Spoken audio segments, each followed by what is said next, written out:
Hello everyone, मैं नरेंद्र आपका स्वागत करता हूं अपने यूट्यूब चैनल पे। सर हम लोग कर रहे हैं सीडीएस के सीरीज कर रहे हैं। बेसिकली हम लोग यूपीएससी के सारे क्वेश्चंस कर रहे हैं, चाहे वो आईएएस के हों, सीडीएस के, एनडीए, सीएपीएफ, सारे एग्जाम्स के। सीडीएस 1 2023 के सर इकोनॉमिक्स चल रहा है अभी। इससे पहले हम पॉलिटी ज्योग्राफी को सब कर चुके हैं सर। 24 कर चुके हैं, 23 का सेकंड कर चुके हैं और 21 का आते हैं सर इकोनॉमिक्स क्वेश्चन पे। आते हैं भैया पहले सवाल पे सर। पहला क्वेश्चन है अपना सर, इनमें से कौन सी सिचुएशन है जिसके कारण इन्फ्लेशन हो सकता है? कौन सी ऐसी कंडीशन है जो कि इन्फ्लेशन को लीड करती है? इन्फ्लेशन मतलब क्या हुआ सर? चीज़ों का महंगा हो जाना, यानी 100 की चीज़ आपकी 105 की हो गई। बेसिक सा सिंपल सा मतलब। तो 5% का इन्फ्लेशन हो गया यहाँ पे एक साल के भीतर सर। ठीक है, 5%, 4, 3, 2 जो भी एक रहता है एक्सवाइजेड ना। तो इनमें से कौन सी कर सकती है सर?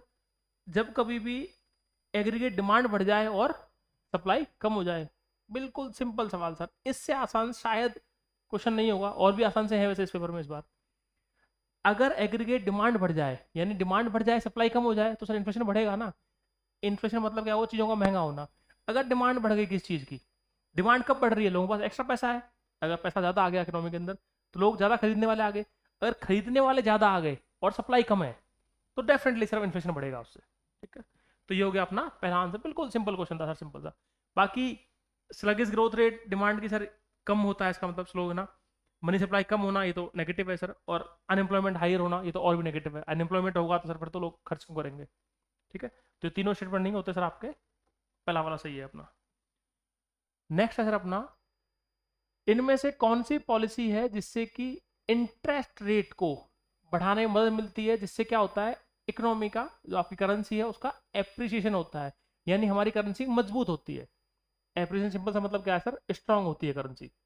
आपकी करेंसी जो है वो स्ट्रांग होती है, मजबूत हो जाती है स्ट्रांग करेंसी। ठीक है सर। एक्सपेंशनरी, अब देखो एक चीज सिंपल सी बताऊं सर आपको, कभी भी एक्सपेंशनरी पॉलिसी के अंदर एप्रिसिएशन नहीं होता। उसका रीजन है सिंपल सा, एक्सपेंशन जब कभी होता है, सरकार पैसा ज़्यादा डाल रही है यानी मनी फ्लो बढ़ रहा है, तो एक्सपेंशन नहीं आएगा, इसमें सर कॉन्ट्रेक्शन आएगा। बहुत बेसिक सी बात। तो पहला ऑप्शन तो सिंपल सा कट जाता है सर। ठीक है, कॉन्ट्रेक्शन। अगर कॉन्ट्रेक्शनरी में फिजिकल पॉलिसी देखूं तो फिजिकल पॉलिसी का मतलब हुआ जो सरकार जो है उसने पैसा जो है इकोनॉमी के अंदर वो कम डाल रही है। वो अगर सरकार पैसा कम डाल रही है तो मनी सप्लाई कम होगा सर। ठीक है, तो उससे इंटरेस्ट रेट बढ़ती है एक लेवल पे। क्योंकि जब पैसा कम होगा तो ब्याज लोगों को सस्ता नहीं मिलेगा। पैसा ही कम है इकोनॉमी के अंदर, आप समझ रहे हो सिंपल सा सर। पूरी इकोनॉमी में पैसा ही कम है ऑटोमेटिकली। जब पैसा ही कम है तो लोगों के पास, बैंकों के पास भी तो पैसा कम है, पूरी इकोनॉमी में ही कम है पैसा। तो सर लोन जो है वो कम लोगों को मिल पाएंगे और हाई रेट्स मिलेंगे, तो इंटरेस्ट रेट बढ़ जाएंगे, रेज हो जाएंगे सर। ठीक है, तो एक तो फिजिकल पॉलिसी को कॉन्ट्रैक्ट करना होता है, रोकना होता है। सर सेम कहानी मॉनेटरी पॉलिसी। जब कभी भी मॉनेटरी पॉलिसी जो है, देखो एक बात समझना सर, फिजिकल पॉलिसी होती है किसकी? गवर्नमेंट की। सरकार जो स्पेंडिंग कर रही है प्लस माइनस पूरा बजट के थ्रू, उन सब चीजों के थ्रू, टैक्स के थ्रू सर, इंटरेस्ट रेट के थ्रू। मॉनेटरी पॉलिसी है सर जो आरबीआई चेंज करती है, बैंकिंग के थ्रू पूरा फ्लो ऑफ मनी। दोनों को डिफरेंस समझना। मॉनेटरी पॉलिसी आरबीआई तय करता है, मॉनेटरी पॉलिसी कमेटी होती है एमपीसी, वो तय करती है, और इससे पैसे का फ्लो चेंज किया जाता है। और फिजिकल पॉलिसी जो होती है वो होती है सरकार की। तो इसका आंसर आएगा सर कॉन्ट्रेक्शनरी, फिजिकल और मॉनेटरी दोनों पॉलिसी। जब जब इन दोनों पॉलिसीज का कॉन्ट्रेक्शन होगा तो तब तब सर आपको इकोनॉमी जो अपनी करेंसी है उसका एप्रिशिएशन होता है, करेंसी मजबूत होकर आती है, क्योंकि करेंसी अवेलेबल कम रहती है। जब अवेलेबल किसी चीज की अगर अवेलेबिलिटी कम है तो डेफिनेटली उसकी डिमांड बढ़ जाती है, उसकी वैल्यू बढ़ जाती है सर, सिंपल सी बात है। और इंटरेस्ट रेट ज्यादा होकर आते हैं। तो आपका आंसर आता है सिंपल सर आपका कॉन्ट्रेक्शनरी होंगी दोनों पॉलिसी, ध्यान रखना अगर आपको ये दोनों चीज चाहिए तो। ठीक है, आते हैं सर नेक्स्ट क्वेश्चन पे। मॉनेटरी पॉलिसी आरबीआई तय करता है सर, और फिजिकल पॉलिसी सरकार की होती है, गवर्नमेंट तय करती है। ठीक है, आते हैं सर नेक्स्ट क्वेश्चन पे। नेक्स्ट है अपना सर, प्राइवेट इन्वेस्टमेंट जो है उसका कॉन्ट्रैक्शन हो जाना यानी कम हो जाना। प्राइवेट इन्वेस्टमेंट जो है वो कम हो गया, और डेफिसिट फाइनेंसिंग की वजह से। किसकी वजह से? सरकार की डेफिसिट फाइनेंसिंग। अब देखो अपने को ये वर्ड समझ में आना चाहिए सर, डेफिसिट फाइनेंसिंग का मतलब क्या है?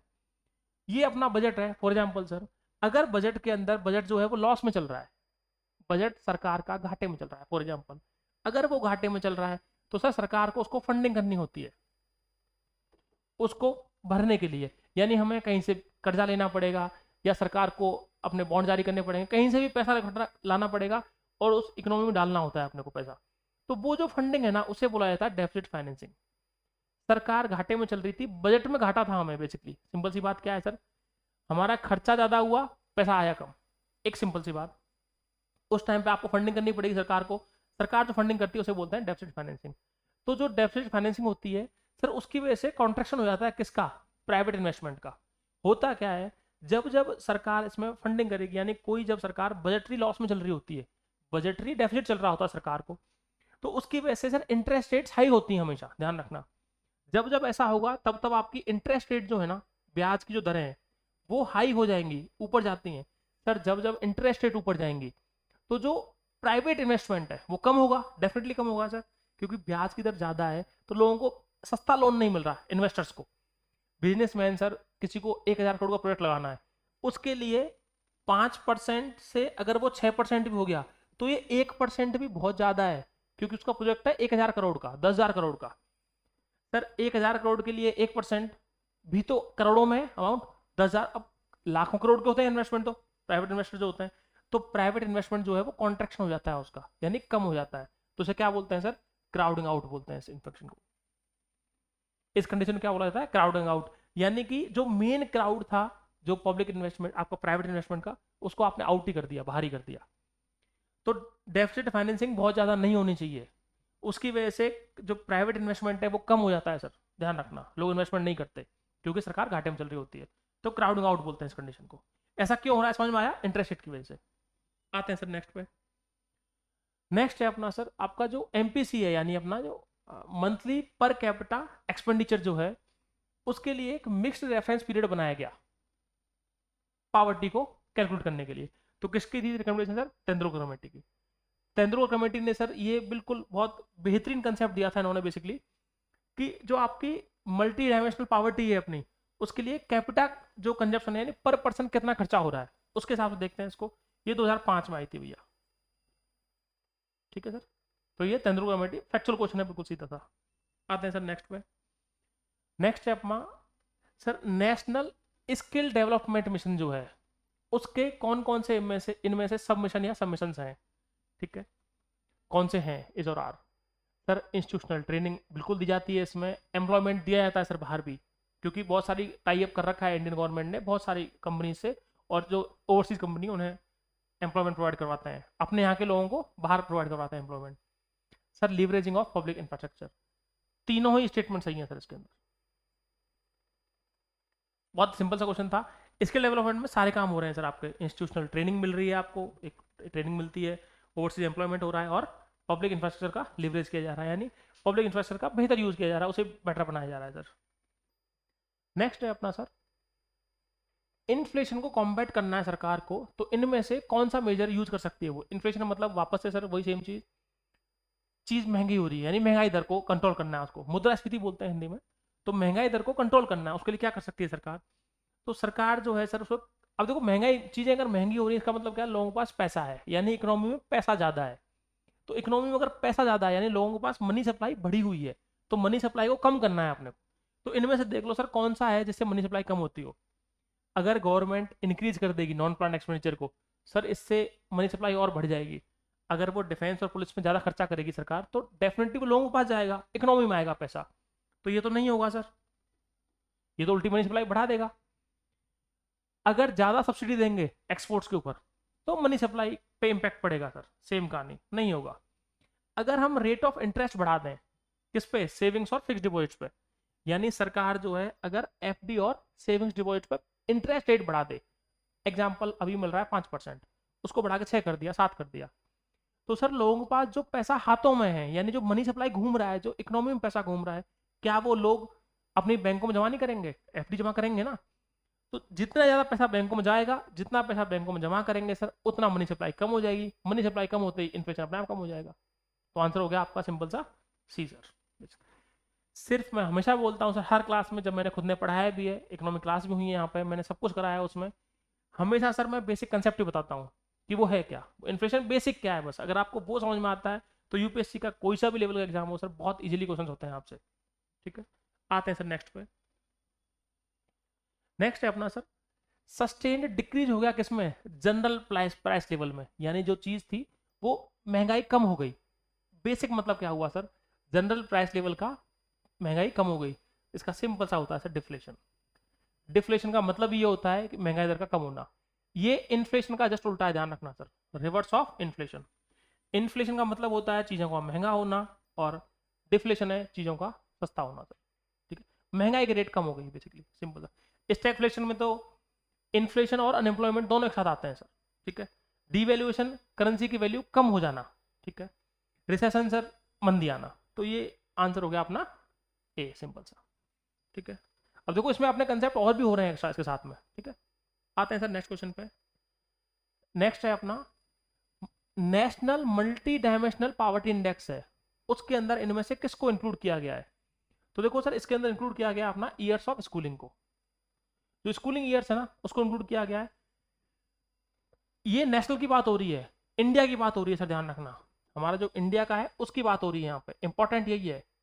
क्योंकि अगर आप मल्टी डायमेंशनल पॉवर्टी इंडेक्स वैसे देखोगे ग्लोबल जो है, ठीक है, उसके अंदर तो लिटरेसी रेट, लाइफ एक्सपेक्टेंसी दोनों होते हैं सर, पर कैपिटा नहीं होता है। ये दोनों भी होते हैं उसके अंदर तो। ठीक है, लेकिन अपना आंसर यहाँ पे इंडिया की बात हो रही है तो ईयर्स ऑफ स्कूलिंग। आते हैं सर नेक्स्ट पे। अनएम्प्लॉयमेंट जो होता है किसके कारण सर? या तो कोई टेक्नोलॉजी में चेंज आ गया, या फिर पर्टिकुलर कोई प्रोडक्ट में डिमांड बढ़ गई।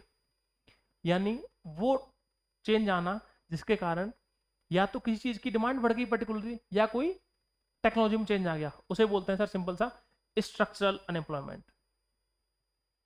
यानी स्ट्रक्चर में चेंज हो गया। फॉर एग्जाम्पल सिंपल है सर, ऐसा हुआ मान लो, अभी अपन देख रहे हैं पिछले सर आपने 10-15 साल में, 10 साल में जो अपने आईटी वाले हैं, CSIT वाले, उनकी डिमांड बहुत ज़्यादा बढ़ गई है। डिजिटल मार्केटिंग से लेकर कंटेंट क्रिएटर, वो सब चीज़ें। उसका रीजन क्या है कि सिस्टम डिजिटल होने लगे हैं सब कुछ। तो जो डिजिटल होने लगे हैं ना, तो उसकी वजह से जैसे आप देखते हो सिंपल सर, पहले प्रचार के माध्यम क्या थे, एक बहुत बेसिक उस पर आता हूँ कंसेप्ट पे। पहले प्रचार करते थे लोग इससे अखबारों में पैम्पलेट बांट के, पोस्टर चिपका के, वो सब चीज़ें। अब कैसे करते हैं सर? गूगल पे। तो अब उन पोस्टर वालों की उतनी डिमांड नहीं रही जितनी गूगल वालों की आ गई है। तो उसे बोलते हैं सर स्ट्रक्चरल अनएम्प्लॉयमेंट। तो बेचारे अनएम्प्लॉयड हो गए वो तो, जो टाइपिंग वाले थे, सब कुछ था, सब कुछ ऑनलाइन होने लग गया है, सारी बात है। तो वो सब चीज़ें सर, स्ट्रक्चरल चेंज आना, उसको बोलते हैं स्ट्रक्चरल अनएम्प्लॉयमेंट सर। बिल्कुल बेसिक क्वेश्चन। नेक्स्ट है सर अपना, इनमें से कौन सा ऑब्जेक्टिव है किसका? प्रधानमंत्री स्वास्थ्य सुरक्षा योजना। प्रधानमंत्री स्वास्थ्य सुरक्षा योजना जो है उसका ऑब्जेक्टिव है, या ऑब्जेक्टिव्स हैं उसके। सर इसके अंदर इम्बैलेंस को कोरिलेट करना, टर्सरी हेल्थ केयर, ये बिल्कुल है सर, 100% है टर्सरी हेल्थ केयर वाला। ठीक है, universal access to public health services and universal, sir immunisation नहीं है, ध्यान रखना। यूनिवर्सल इम्यूनाइजेशन जो है ना, ये इसमें नहीं है। ये किसके अंदर है? इसके लिए एक अलग से आया था मिशन इंद्रधनुष, एक अलग से है सर, ध्यान रखना। मिशन इंद्रधनुष ये एक अलग से था, उसके अंदर पूरा कंसेप्ट दे रखा था यूनिवर्सल इम्यूनाइजेशन का। तो इसमें सेकंड स्टेटमेंट नहीं आएगा सर। थर्ड है अपना augmenting facilities for quality medical education in the country, sir ये भी था। आपके 1 और 3 बिल्कुल सही स्टेटमेंट है सर। इसमें यूनिवर्सल इम्यूनाइजेशन नहीं है, ध्यान रखना सर। वो उसके लिए अलग स्कीम्स हैं बहुत सारी अलग से ना, और पब्लिक हेल्थ सर्विस के लिए भी अलग से हैं, इसके लिए भी स्कीम चलाई गई है अलग से। ठीक है, आते हैं सर नेक्स्ट क्वेश्चन पे।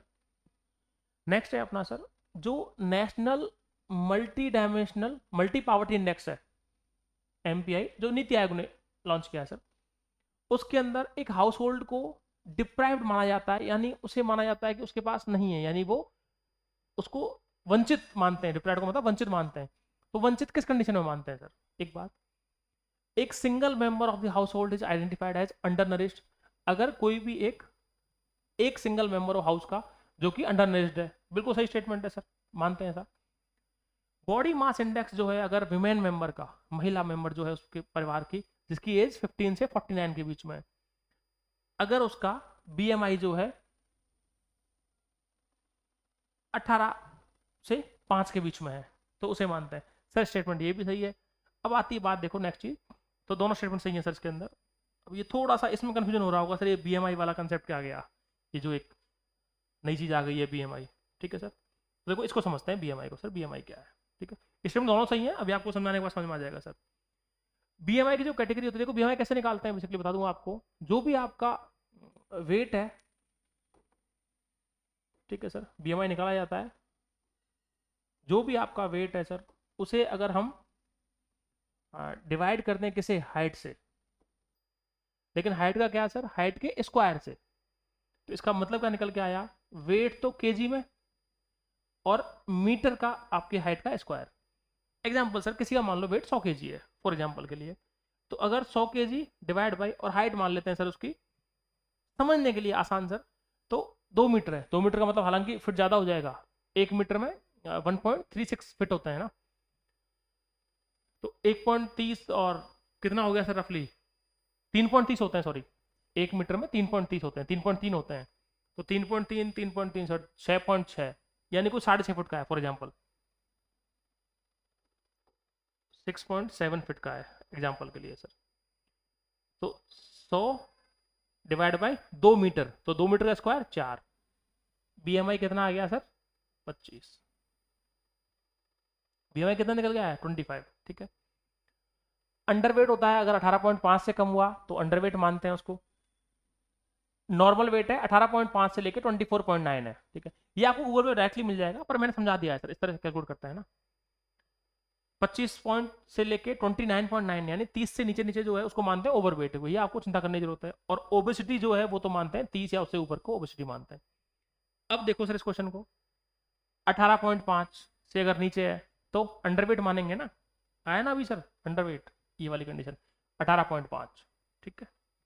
ये समझाना चाह रहा था सर यहाँ पे, तो ये अंडरवेट है आपका बेसिकली, सिंपल सा। अभी समझ में आया सर ये वाला क्वेश्चन। तो ये 18.5 है, पॉइंट है, ध्यान रखना सर है ना, 18 से 5 नहीं है, 18.5 है, पॉइंट है वो, ये टाइपिंग एरर है सिंपल सर है ना, ठीक है सर। ये हुई अपनी सर क्वेश्चंस किसके, इकोनॉमी के, समझ में आए अपने को। अपन सर नेक्स्ट क्लास में इसके आगे अपन वापस से 2023 पूरा हो गया हमारा, 24 पूरा हो गया, 23 हो गया, अब आएगी सीरीज 22 की सर, 2022 की पॉलिटी, फिर ज्योग्राफी, फिर इकोनॉमी, इस तरह से पूरी सीरीज सर, ठीक है। मिलते हैं सर नेक्स्ट वीडियो में और क्वेश्चन साथ में, ओके थैंक यू।